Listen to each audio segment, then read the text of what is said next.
Hey, everybody, this is Sean Peck from Death Dealer. You are listening to the Brutally Delicious podcast, the best.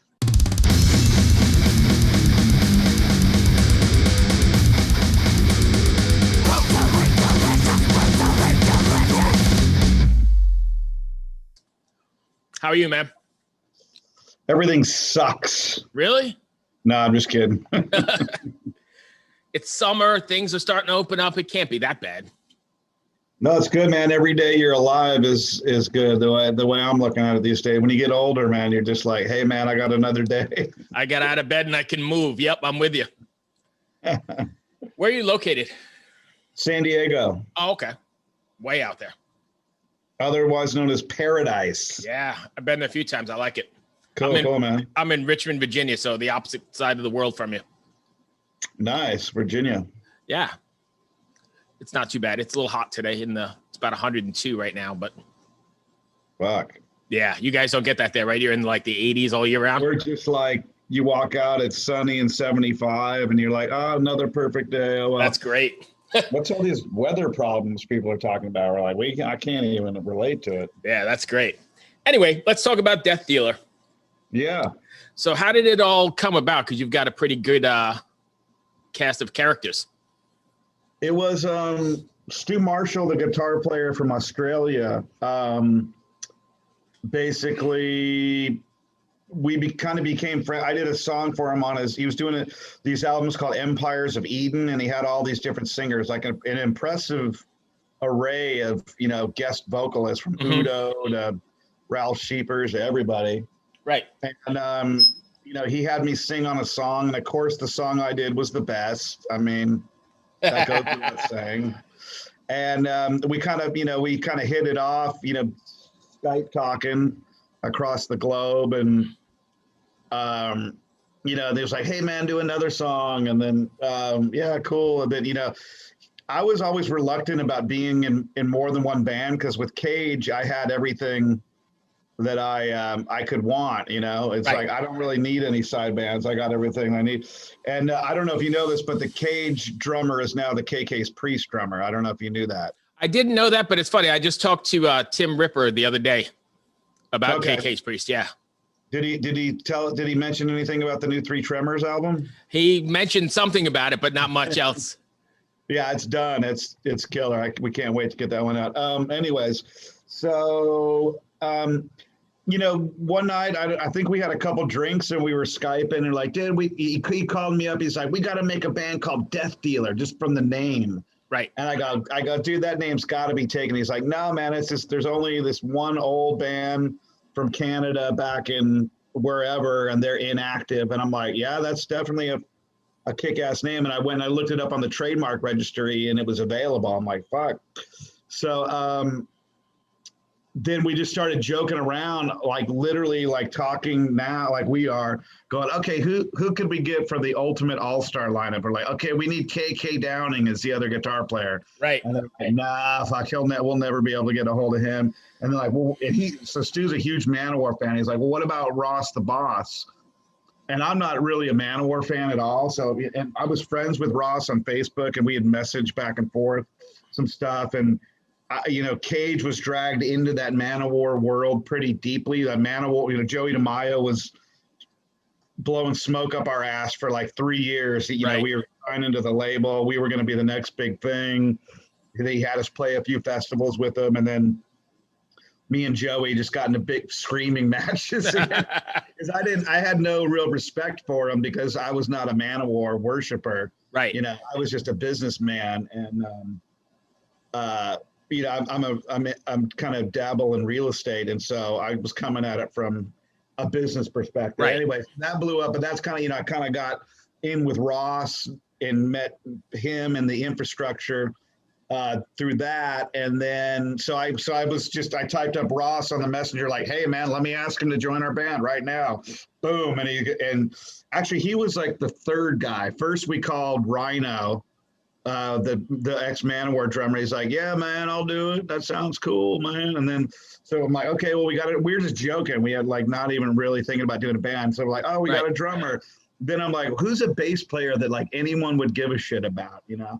And we're going through these names, and he had just hung out with Mike Davis, who's, you know, the old bass player from Halford and Lizzie Borden. Oh yeah, okay.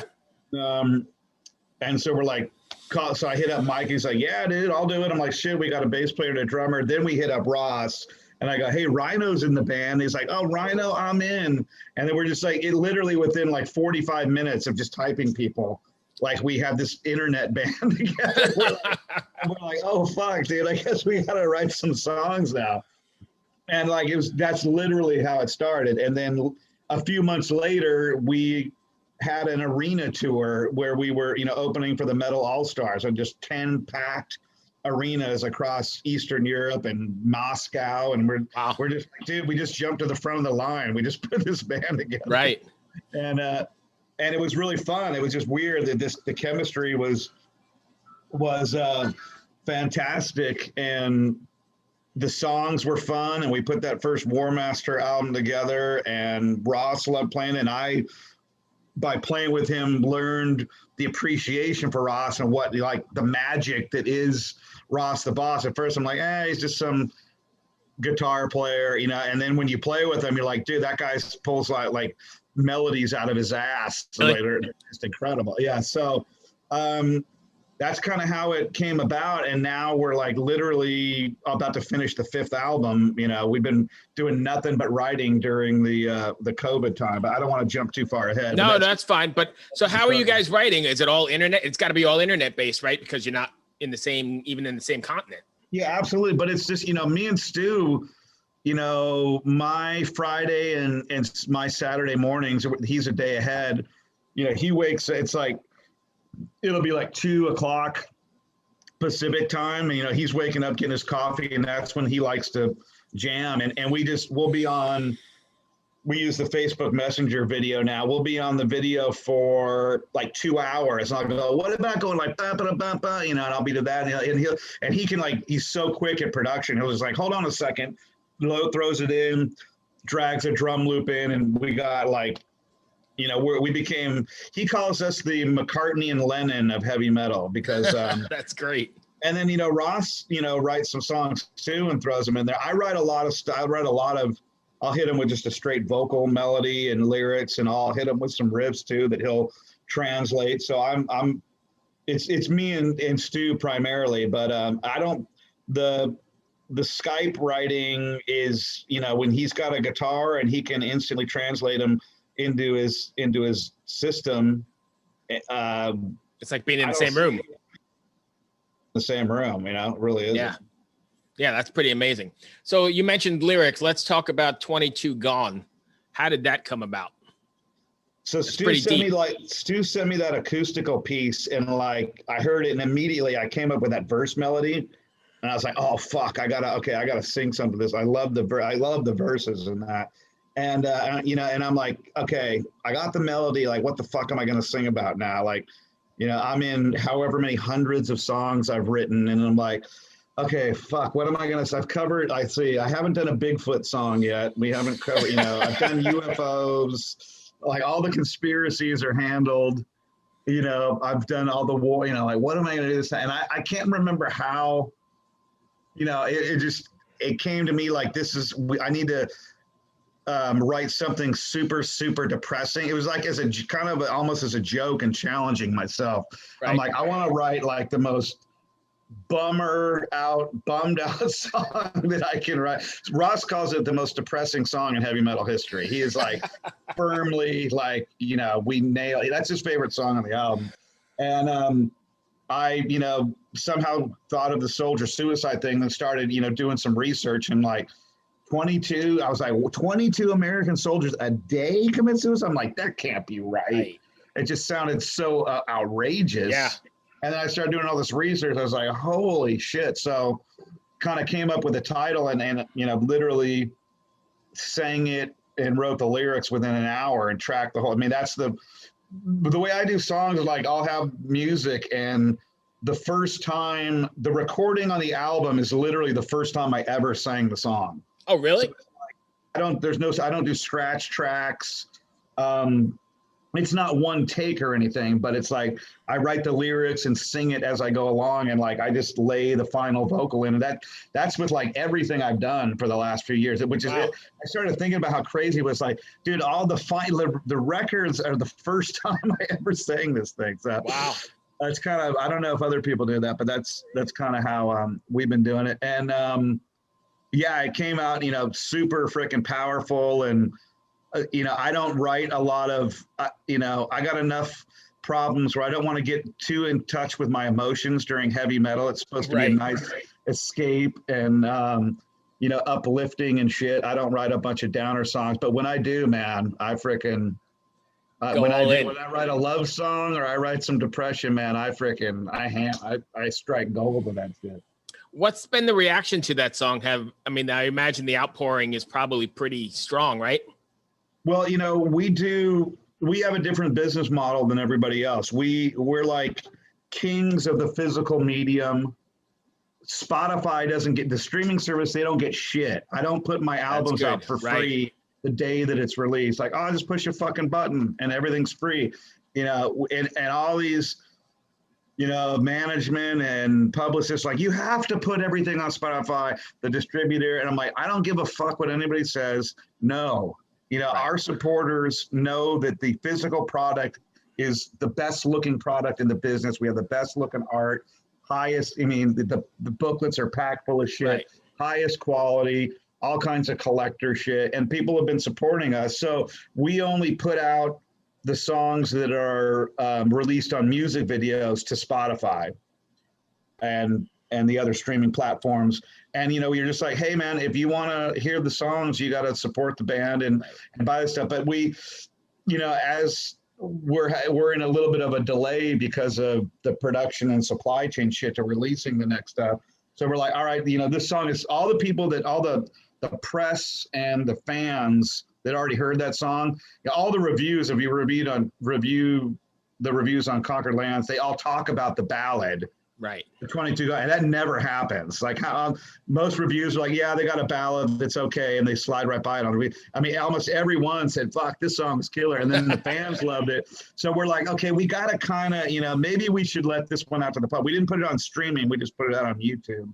Right. And we kind of just let it organically kind of do its thing. We didn't do a huge, big press push on it. And so people are just like, fuck, we gotten all kinds of veterans, especially, hitting us up like, man, this fucking really hit home. And so it's cool. I love the track. I love how my voice sounds all mellow like that. I got to do some more singing like that.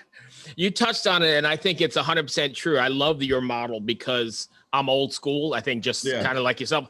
And I looked forward to the Tuesdays, go buy the record, come home and look at the artwork, read where it came from, who produced it, who they thanked, and even like the art of sequencing. That's something that's totally gone now too, right? Because everybody just does one song.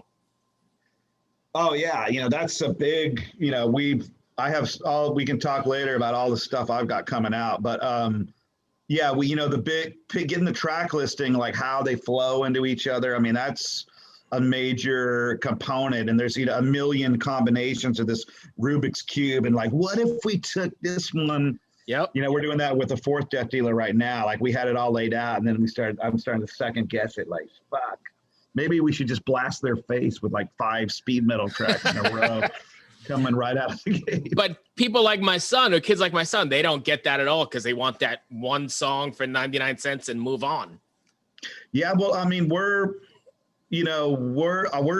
our sales are good, and our fans are, they're in for the album experience. There's a lot to sit back on your bed and like look at all kinds of shit. And that you're not just looking at the album cover. You're looking at a ton of material. I come from a comic book background too, so I'm down with that whole immersion. And some of the products that we have coming up are really innovative as far as the packaging and product part of it. And so that's just going to make that physical experience linked with the music experience that much more engaging. That's what I'm all about. I don't give a fuck about Spotify. I don't give a fuck how many followers we have, or, they're like, oh, well, they'll discover you on Spotify and then they'll buy it. I'm like, why wouldn't they can push a button and listen to it are they going to go buy the CD? They can listen to it whenever they want, you know? But when they can't listen to it, I mean, I get people like, how come you're not on Spotify? Like, hey man, here's the link. It's only $10 and you can actually own it. Right. And listen to it all day long without commercials. Yeah. Yeah. Yeah. I don't know. The whole music business has changed. I'm not sure where the model is going, but I applaud you for doing the David versus Goliath, dude. Yeah. But even still, I mean, outside of sales and everything, I think that's the right way to go because it is a whole art form, or at least to me. And maybe I'm a dinosaur hanging on to something that's not really there. I've been talking to like press and, you know, manufacturing plants, you know, CD sales are fucking up. LP sales are up. CD player sales are up. Cassettes are up. Now they have 3-inch vinyls. Have you heard about the 3-inch vinyls? They have these mini record players that play 3 tiny little discs that are records that only have 3 minutes of music on each side. That's like going crazy. So it's like a 45-ish or like a single? Yeah, but it only can hold 3 minutes on one side. So you open up like Iron Maiden and Anthrax just came out with a bunch of them. They all sold out. You got to check it out. It's fucking cool as shit. And it's a tiny little like G.I. Joe record player, man. It's hilarious. That's interesting. Yeah, I didn't even think of that. Yeah, I mean, I think maybe you're right, but I still think we're fighting an uphill battle, but it doesn't matter. At the end of the day, I still want to listen to pop my needle on my record and listen to the way it was, you know, you envisioned it right from the beginning. Yeah. But, you know, it may be an uphill battle, but you know, these bands that just like throw it all, they work all this time and put all this money and effort into it. And then we got to get followers on Spotify. It's a fucking joke. Yeah. What do you guys have planned are you guys planning any live stuff or is it still too early? We have a festival next March that we're doing with Death Dealer. And then we're just waiting to see. We're definitely want to tour. Because the last tour we did, we had the second album out, but we didn't really play much off Hollowed Ground, the second album. And so we got like all those cool songs to choose from now. Now we got the third album songs to choose from. So we do, what we do have coming, and we haven't really formally announced this yet, but I've kind of leaked it out there. We have an EP that's coming out that's already done and being manufactured right now called Fuel Injected Suicide Machine. Wow. And it's kind of a Mad Max vibe, and it's super cool. The management just said, hey, man, let's do an EP. EPs are kind of cool right now, which we didn't know when we started doing it. So we took some songs. Like after we finished the third album, like me and Stu just kept writing like crazy, like every day. And so the Conquered Lands album is our third Death Dealer album. We already finished the fourth Death Dealer album. It's totally done. Oh, wow. The fifth Death Dealer album is almost done. And we have an EP. So we have fucking a lot of content. As far as the eye can see. And it's all just ripping. I mean, Stu and I have been writing a lot of insane like thrash songs, so Ross is just like, and we send these tracks to Ross. He's like, holy fuck, like, what the fuck's getting into you guys? Like, I know it sounds like Exodus, but fuck it, man. And so it's cool. So the fourth, I'm really excited about the EP because the packaging again is fantastic. We have a thing that we're starting to do now. It's kind of comes from the comic book industry that hasn't really trickled into the record industry, but we're doing variant covers now. Like we have variant artwork, completely different artwork editions of the products coming out right now. So it's like there'll be like 1 in 10 or 1 in 6 vinyls. There'll be a variant available. So for the collectors, they could get 6 different versions of it. Yeah, I mean, well, like not 6, but we're not gonna make it fucking ridiculous. But like, right, well, whatever, right? Got a yellow vinyl and a gold vinyl and a blue fucking. Instead of doing the color of the disc, we're gonna actually create some brand new variant artwork, and that's like big in the comic book industry. The comic book industry, they do like 30 fucking variants. It's insane what they do. Yeah, but we're gonna. I think it'll be cool for the real collector, and we're not gonna go. We're gonna make like 100, so it will be. It's not going to be like, oh, fuck, we'll just print them to the end. No, it'll be like, this is it. There's 100, right. And then we're not making any more, no matter how many people fucking want it, Right. So I think that'll be kind of fun coming up. And then the fourth Death Dealer album, which we don't have a title for yet, I think that's my favorite one we've ever done. And I love the 3 we've done. I love the EP, but this 4th one is just like, fuck, dude, we wrote some. I can't wait to get that out. That'll probably be February or some shit. Right. Well, But, just in time to get on the road then. Yeah, there's Death Dealer as far as the eye can see. People are going to be so fucking sick of Death Dealer. That's good. Keep yourselves out there. Right. That's all I've got. Did I miss anything you want to cover? We could just real quick. I mean, some of the other stuff that I personally am involved with. We have Cage is my main San Diego band, been around since 1992. And we have our 8th album coming out, which, we haven't, the last time we put out was 2014. That was a horror concept, King Diamond kind of thing called Ancient Evil. And because of all the other bands and, Denner Sherman and Death Dealer and the 3 Tremors, we've been kind of sidetracked. And so we're finally, we have a lot of fans because we have some big award-winning albums from the past. And so we're finally getting ready to put out the next one. That's got an insane product component. When we got to talk about this one, I can let you know what it is off the record. And then we've got the new 3 Tremors album, like we talked about earlier, is completely done. So I've done a shit ton of I'll put my production level during the pandemic against anybody's, man. I've done like 100 songs or something. So you have not much downtime at all. You're going.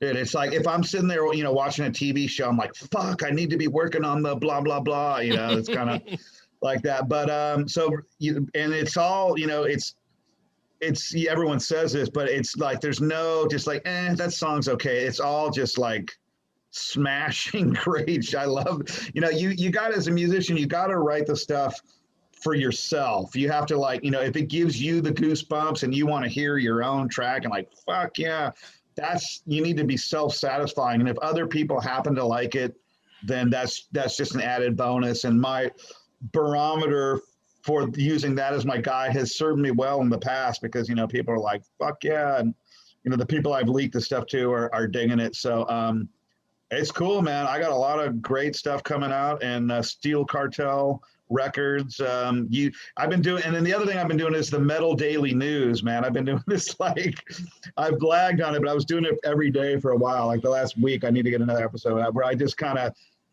pick the latest stories in the metal news, and I kind of turn them into Saturday Night Live, That's so funny you said that. I've been wanting to do that forever, but I do a million other things as well, and I can never find a time. It's sitting on my, to-do list. I'll have to check some of that out because that was definitely on my list.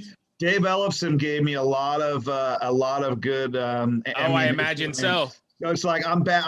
By the time I keep going and people find out more about it, I'm sure I'll be hated by every metal person in the world because I'm like bagging on everybody. But it's all in good fun. It's like Weekend Update of Saturday Night Live of heavy metal, and that's on the YouTube channel Steel Cartel. Steel Cartel. I'll have to check it out because I definitely have wanted to do something funny like that, or even I actually had an idea of trying to do something like a funniest videos of mishaps on stage, or just something to bring some humor to the scenes. That's pretty cool. Yeah, man, check it out and let me know what you think. And then it has an intro video and an 18-second intro song that Stu Marshall did that I call the best 18-second song in heavy metal history. So at least you want to check it out for that alone. Awesome.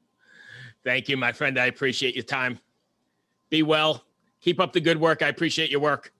Good fun, man. Let's talk when we get some of these products out coming out. Absolutely. All right, man. We'll talk to you soon. Be well. Bye, bro. Take care.